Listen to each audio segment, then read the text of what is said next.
एक्कासी चिनिया विमान नेपाल किन आयो?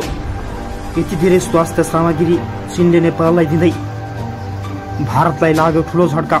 चीनले दियो नेपाललाई दरिलो साथ।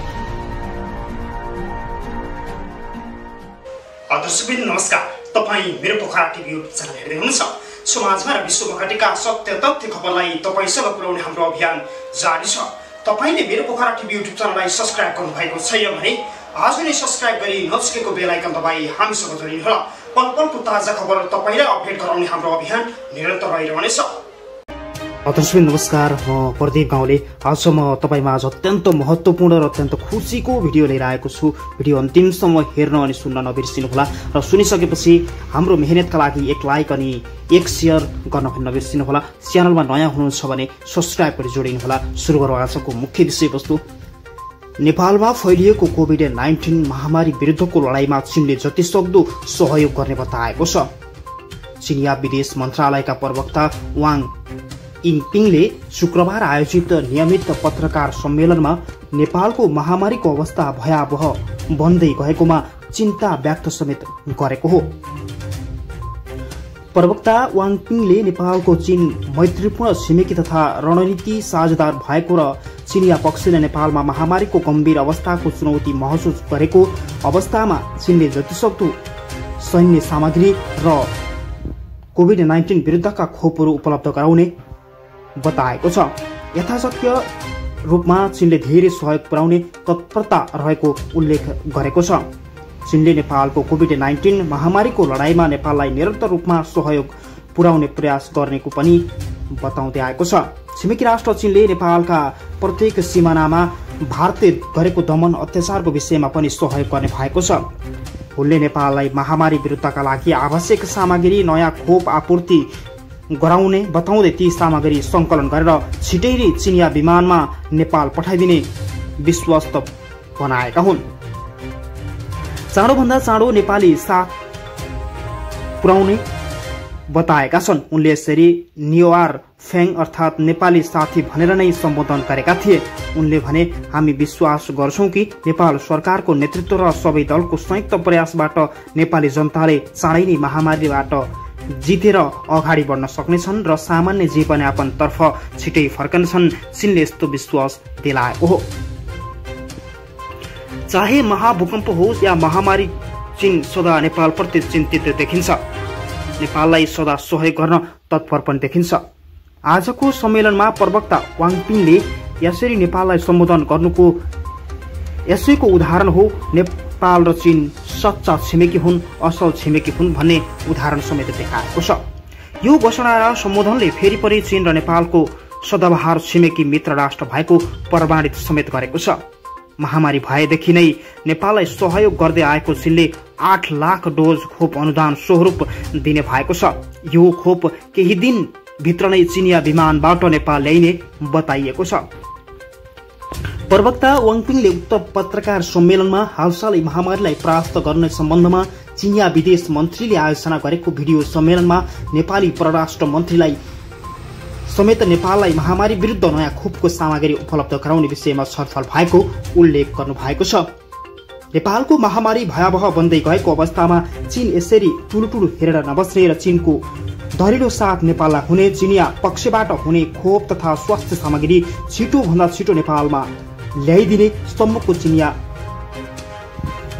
मिडियाहरूले दाबी गरेका छन्। यसबाहेक चिनिया मिडियाले पनि नेपाल अर्को भारत बन्ने अवस्थामा रहेको विषयलाई खुबै चासो दिएका छन्। चिन्तित पनि उत्तिकै भनेका छन्। महामारीको अवस्थामा सगरमाथा पर्वतारोहण खुला गरिएको विषय होस् या हालै मात्र 17 जना सगरमाथा आरोही संक्रमित देखिएको समाचारलाई पनि मिडियाहरूले विशेष प्राथमिकता साथ अगाडि बढाएका छन्। यसका साथै चिनिया स्थानीय सरकार र समाजका सबै क्षेत्रले पनि सक्रिय रूपमा नेपाललाई तत्काल आवश्यक पर्ने स्वास्थ्य सामग्रीहरू छिटोभन्दा छिटो भोलि नै चिनिया विमानबाट नेपाल पठाउने योजना गरेका हुन्। प्रवक्ता वाङपिङले नेपाल चीन मैत्रीपूर्ण छिमेकी तथा रणनीति साझेदारी भएको र यस असल छिमेकीका कारण नेपाल जस्तोसुकै अवस्थामा पुगे पनि चीनले दरिलो साथ दिने भएको स्पष्ट पार्नु भएको हो। कोभिड-19 को लडाईँमा नेपाललाई निरन्तर रूपमा सहयोग पुर्याउने र जति सहयोगको अपेक्षा नेपालले गरेको छ त्यो भन्दा दोब्बर सहयोग चीनले नेपाललाई गर्ने विश्वास दिलाएको हो। चीनले पश्चिमी क्षेत्रबाट आइरहेको कोभिड-19 को महामारीलाई रोक्न नेपाल सरकारलाई धेरै नै सहयोग गर्ने भएको छ। नेपाल सरकारलाई 8 लाख डोज खोप अनुदान स्वरूप पहिलो चरणमै उपलब्ध गराउने चिनिया सरकारको दाबी छ। नेपाल सरकारको नेतृत्व र सबै दलको संयुक्त प्रयासबाट नेपाली जनतालाई छिटोभन्दा छिटो महामारीबाट जित्न र समय अगाडिकै अवस्थामा फर्काउन चिनिया सरकार र नेपाल सरकार मिलेर नै अगाडि बढ्ने चिनिया स्रोतको दाबी छ। नेपाल सरकार र चिनिया सरकार बीच पछिल्लो भइरहेको राजनीतिक खिचतानीमा पनि चिनिया सरकारले नेपालको राजनीतिक दलहरू नफुटोस् भन्ने चाहन्छ। प्रवक्ता वाङपिङले उक्त पत्रकार सम्मेलनमा हालसालै महामारीलाई प्रष्ट पार्ने सम्बन्धमा चिनिया विदेश मन्त्रीको आयोजनामा गरिएको सम्मेलन अन्तर्गत नेपाललाई छिटोभन्दा छिटो खोप उपलब्ध गराई नेपाली जनतालाई स्वतःस्फूर्त भएर अगाडि बढ्न अनुरोध समेत गरेका छन्। विश्वव्यापी रूपमा फैलिएको कोरोना भाइरस कोभिड-19 को दोस्रो लहरले छिमेकी राष्ट्र भारतमा अत्यन्त भावबेहाल स्थिति भइसकेको छ। त्यही स्थिति नेपालमा नहोस् भन्नका लागि चीनले आज नै यति धेरै सहयोग गर्ने भएको चिनिया मिडियाले बताएका छन्। नेपाल अर्को भारत बन्ने अवस्थामा रहेको चासो व्यक्त गर्दै यस्तो अवस्था नेपालप्रति नआओस् भन्नका लागि चीनले सहयोग तथा स्वास्थ्य सामग्री छिटोभन्दा छिटो नेपाल ल्याइदिने प्रतिबद्धता जनाएको हो। दर्शकबिन, तपाईँ मेरो पोखरा टिभी हेरिरहनु भएको छ। समाजमा र विश्वमा घटेका सत्य तथ्य खबरलाई तपाईँसँग पुर्याउने हाम्रो अभियान जारी छ। तपाईँले अहिलेसम्म पनि मेरो पोखरा टिभीलाई सब्स्क्राइब गर्नुभएको छैन भने अहिले नै सब्स्क्राइब गरी नजिकैको बेल आइकन दबाई हामीसँग जोडिनुहोला। दर्शकबिन, अहिले आज खुसीको खबर प्रसारण गरिरहेको छु। भिडियो अन्तिमसम्म हेरेर लाइक गर्न पनि नबिर्सिनुहोला। नेपालमा फैलिएको कोभिड-19 महामारी विरुद्धको लडाईँमा चीनले नेपाल सरकारलाई धेरै सहयोग गर्ने भएको छ। चिनिया विदेश मन्त्रालयका प्रवक्ता वाङपिङले शुक्रबार आयोजित नियमित पत्रकार सम्मेलनमा नेपालको महामारीको अवस्थालाई बुझ्दै नेपालप्रति गहिरो ध्यानाकर्षण भएको बताउनु भएको छ।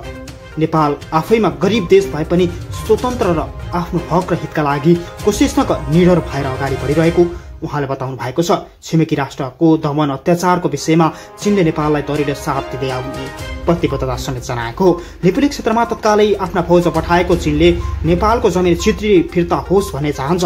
भारतसँग जोरी खोजेर होइन, वार्ताको टेबलमा बसेर नै आफ्नो भूभाग फिर्ता लिनुपर्छ चीनले यस्तो जनाएको हो।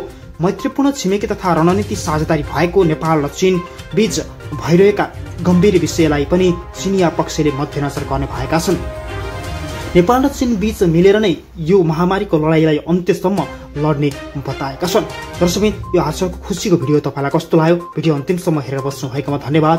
यस्तै नयाँ ताजा अनि सन्देशमूलक भिडियो हेर्नका लागि मेरो पोखरा टिभीलाई सब्स्क्राइब गरी नजिकैको बेल आइकन दबाई हामीसँग जोडिनुहोला। तपाईँको बाँकी पल शुभ रहोस्, स्वास्थ्य रहनुहोस्, सुरक्षित रहनुहोस्, हाम्रो यही कामना। नमस्कार।